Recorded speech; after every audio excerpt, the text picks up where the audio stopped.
I got to a point where no one would believe me. I said, I'm going to lie to you and say I did, because I lost credibility in that process. Interestingly and remarkably, I never did. And there's a reason. It goes back to an interesting experience. We were a foster family growing up. I had a mom who was a teenage mom when she had me. A couple years later, she was raising my sister and myself on her own. She came from nothing. She struggled.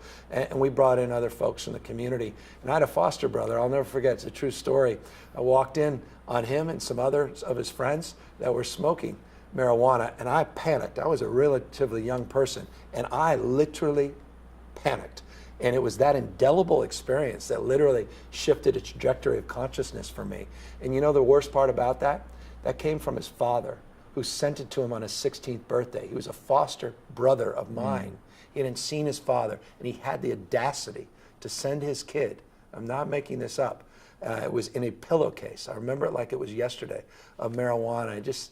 Everything about that sent to me a very powerful message. And it was an indelible experience in my life that honestly probably connects a lot of dots of why I'm sitting here in front of you. But interesting that you, then became such a big advocate. For one reason, social justice. Because of that experience. Here's an African-American foster brother that was in and out of the criminal justice system.